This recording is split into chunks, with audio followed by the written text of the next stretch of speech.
বিয়েতে যৌতুকের ভয়াবহতা সম্পর্ক আমি মনে করি যে ছেলেরা বিয়েতে বা বরপক্ষ বিয়েতে যৌতুকের জন্য মেয়ে পক্ষকে প্রেশারাইজ করে নির্যাতন করে এগুলো ভিক্ষুক, এগুলো হলো ফকিন্নি। জীবনে টাকা পয়সা দেখে নাই তো এই জন্য বোর্ডটা খাইতে চায়। আওয়াজ কম হয়েছে মানি না, আরো জোরে বিয়ের আগে কিছু লাগবে না, একটা এসি হলে আপনার মেয়েই তো এসিতে থাকে। আমার এসব যৌতুক টতুক পছন্দ না, আছে না এরকম? একটা এসি একটা টিভি দিবেন, আপনার মেয়েই তো বসে বসে দেখবে। আমি কি, আমি তো কাজে থাকি, ব্যবসায় চাকরি। একটা মোটর সাইকেল দিলে আপনার মেয়েকে নিয়ে একটু মাঝে মাঝে ঘুরতে যাব, আমি কি, আমার কিছু। একটা ফ্রিজ দিলে গরমকালে ঠান্ডা পানি পান করবে, আমি কি, আমি তো অফিসে।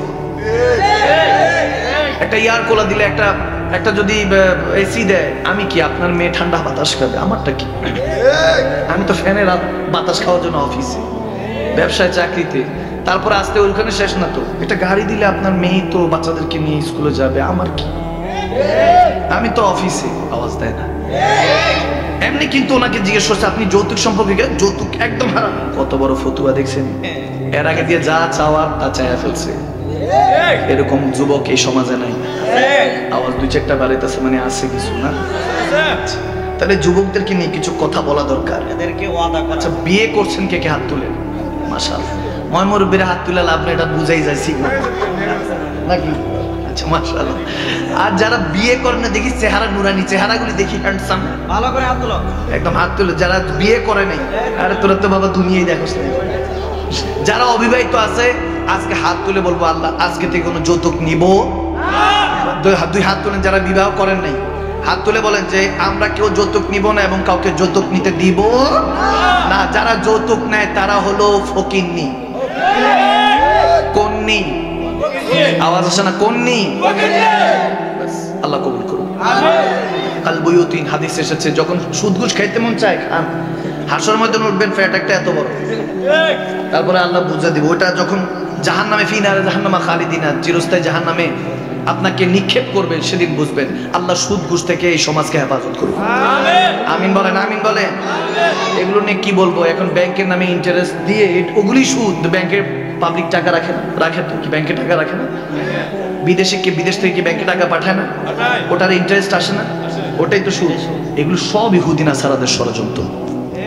আওয়াজ দেয় না, ঠিক না? ইহুদি নাসারারা গুনার নাম চেঞ্জ করে ফেলেছে, এই সুদ ঘুষের নাম ইন্টারেস্ট রেখে দিয়েছে। মিথ্যার নাম বলে এমনি বলছি, গীবত করে, চগলখড়ি করে, ক্রিটিসাইজ করে, এই গুনাহকে বলে যে এমনি গপসপ করছি। এগুলো সব ইহুদি নাসারাদের ষড়যন্ত্র। যারা মনে করে আমার নবীর সিংহরা নাই, আমার নবীর সিংহরা এখনো আছে। আমার নবীর এক একটা উম্মত এক একটা সিংহ, ঠিক না? আমরা হযরত ওমরের মতো খোলা তরবারি কাফেরদের বিরুদ্ধে নিতে রাজি আছি কি নাই? বলে ঈমান রাখবেন, পার্সোনালিটি রাখবেন, নিজের মধ্যে ব্যক্তিত্ব পয়দা করুন, পার্সোনালিটি রাখুন। কানের মধ্যে কি দেয়? বললাম এটা কানের মধ্যে কি বলে? স্টাইল। বললাম তোমার মাইয়া বানা সারা দিছে, কিসের স্টাইল? আওয়াজ দেয় না। পুরুষ ব্যক্তিত্ব রাখতে হবে। আপনি পুরুষ, আপনি মুসলমান, আপনি বলবেন সারা পৃথিবী, সারা পৃথিবীতে মানুষ বসবাস করেন। কেউ যদি বলে what is the meaning of উম্মতি, উম্মতি কি, মা মানান উম্মতি, উম্মতি কি, নিজেকে দেখিয়ে বলবেন এটা হলো উম্মতি। উম্মতি নিজেকে দাবি করবেন, আপনি উম্মতি, আপনি নবীর উম্মত। সেই উম্মত, সেই নবীর উম্মত যিনি 63 বছরে একটা মিথ্যা বলেন নাই। সর্বদা আল্লাহর পথে বান্দাকে আনার জন্য নিয়োজিত করেছিলেন, ঠিক না? সেই নবীর উম্মত আপনি, আপনার দায়িত্ব আছে, নিজেকে প্রস্তুত করুন। আপনার ছোট ভাই আছে, বোন আছে, বিয়ে করবেন। এখন হয়তো বা ছেলে আপনি, এখন মেয়ে, কিন্তু একটা সময় আপনি স্বামী হবেন, স্ত্রী হবেন, একটা সময় বাবা হবেন, মা হবেন। আপনাদের কদমেই আপনার সন্তানের জন্য বেহেশত রেডি করেছেন কে? আল্লাহ। কি কথা বোঝা যাচ্ছে? এখন হয়তো আপনি নারী, একজন মেয়ে, একজন পুরুষ, একটা ছেলে হতে পারেন। একটা সময় আসবে যে আমার মুরব্বী ভাই বাবারা যেভাবে বসে আছেন, মুরব্বীরা, আপনারাও এইভাবে একটা সময় বৃদ্ধ হবেন। কত যুবক নবীকে দেখবে বিধায়, ওই নবীর দিদার পাওয়ার আশায় কত যুবক এখন বৃদ্ধ হয়ে গিয়েছে, শুধু নবীকে একটা বার দেখবে। বলে আল্লাহ শুনেছি তোমাকে তো দেখা যায় না, এই চোখ দিয়ে যে জেনা দেখি, গুনাহ দেখি, কিভাবে তোমাকে দেখবো? শুনেছি নবীকে দেখা যায়। তাহাজ্জুদের মুসল্লার মধ্যে কত এখনো বৃদ্ধরা, কত যুবকরা হাতটা তুলে চোখের পানি ফেল করে রব্বে করিমের কাছে চায়, ওই নবীকে একটাবার দেখতে চায় যে নবী তায়েফের ময়দানে আমাদের জন্য কষ্ট পেয়েছে। সে নবীকে একটাবার দেখতে চায়। जब हुस्न था उनका जलवा नुमा, अनवार का आलम क्या होगा, हर कोई फिदा है बिन देखे तो दीदार का आलम क्या होगा। सुभान না দেখে এত ভালোবাসি, দেখলে জানি কত ভালোবাসতাম। মাঝে মাঝে মন চায় বলি, ইয়া রাসূলুল্লাহ অনেক বড় গুনাহগার, আপনার কাছে প্রত্যেক দিন নামা আমল নাকি ফেরেশতারা নিয়ে যায়, জানি না আমার আমলটা দেখলে আপনি কত কষ্ট পান। ইয়া রাসূলুল্লাহ ওই উম্মত হতে পারি নাই, ফিলিস্তিনের মধ্যে ভাই বোনদের রক্ত ঝরানো হচ্ছে, কিছুই করতে পারছি না। ইয়া রাসূলুল্লাহ আপনি যে দিন দিয়ে গিয়েছেন সেই দিনটাকে আঁকড়ে ধরে রাখতে পারছি না। ইয়া রাসূলুল্লাহ মাঝে মাঝে নামাজ কাজা হয়ে যায়। ইয়া রাসূলুল্লাহ মা বাবার খেদমতের কথা বলেছেন সেটাও ভুলে যাই।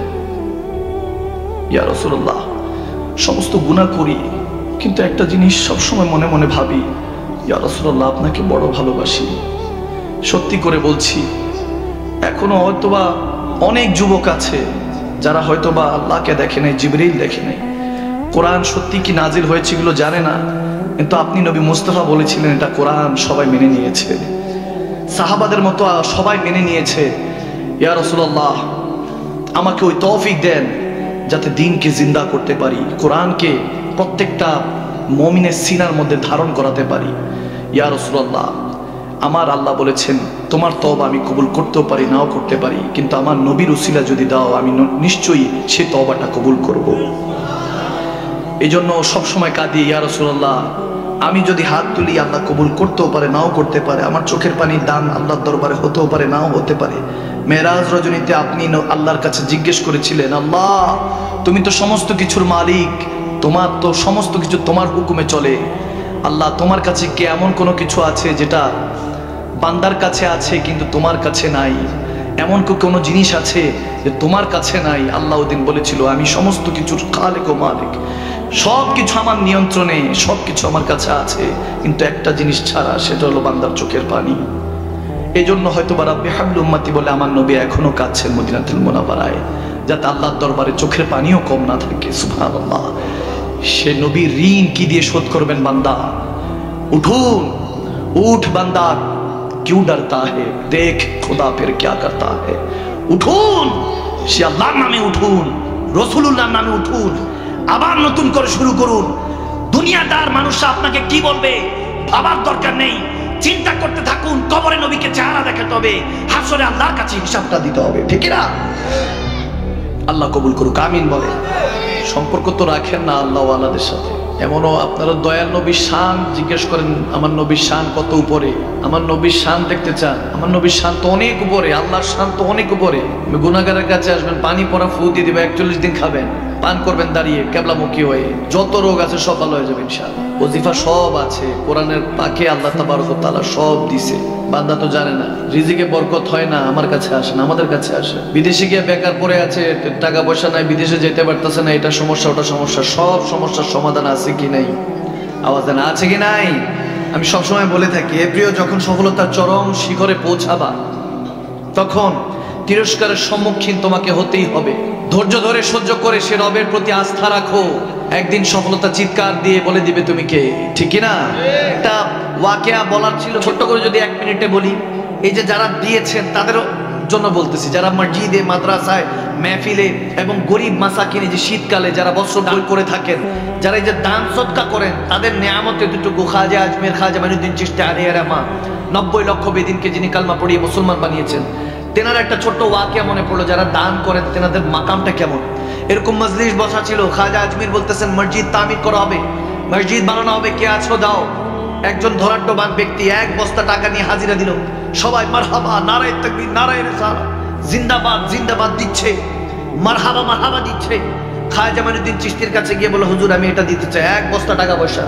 দেওয়ার পর সবাই যখন জিন্দাবাদ দিচ্ছে, উনি বাবু উঠে গিয়ে দেওয়ার পরে আবার এসে জায়গায় বসলো, কি মনে করে কিছুক্ষণ পরে গিয়ে বলতেছে, হুজুর টাকাগুলি ফেরত দেন, আমি দিব না। নাউজুবিল্লাহ, দিব না বলে সব টাকা নিয়ে নিছে। নেওয়ার পরে জায়গায় এসে বসলো, এবার সবাই যারা এতক্ষণ জিন্দাবাদ দিছে, মারহাবা দিছে, কংগ্রেচুলেট করেছে, তারাই এখন গালি দিতেছে। কেউ কি থুতু দিয়ে চেটা খায়?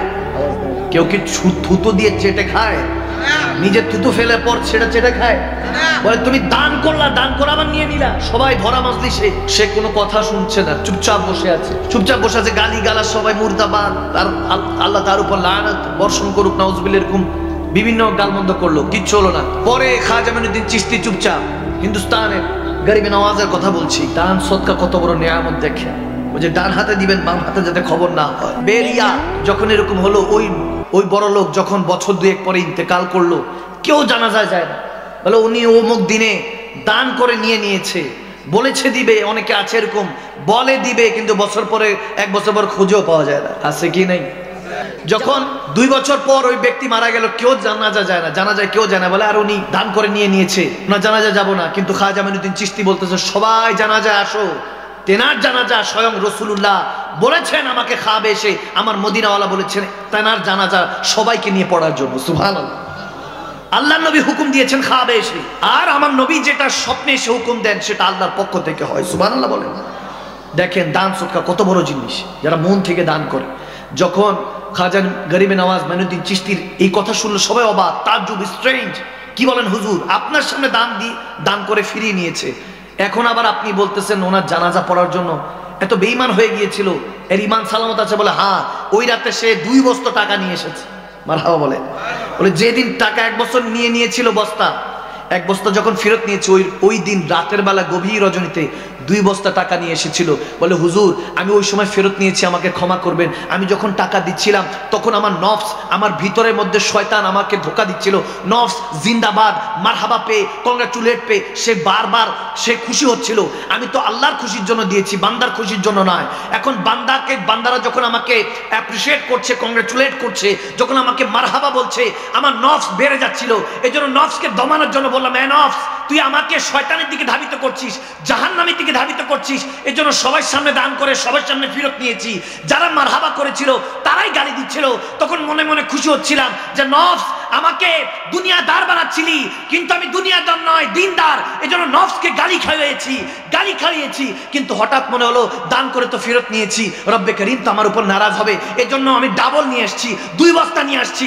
যখন এটা হয়েছে, খাজা গরিবে নওয়াজ মাইনুদ্দিন চিশতি বলে এই দানের কথা আমি কাউকে বলি নাই, বরং সে গভীর রজনীতে একা একা এসে দান করতো।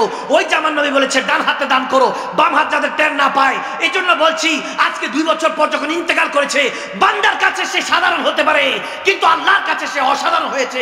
এই জন্য জানাজা আমার নবী বলেছেন দাও, আমি খাজা মাইনুদ্দিন চিশতি তার জানাজা দিব, দাফন করব, তার জন্য দোয়া করব। সুবহানাল্লাহ। হেদায়েতের মালিক কে? রিজিকের মালিক কে? আল্লাহ বুঝ দান করুক, আমিন বলে।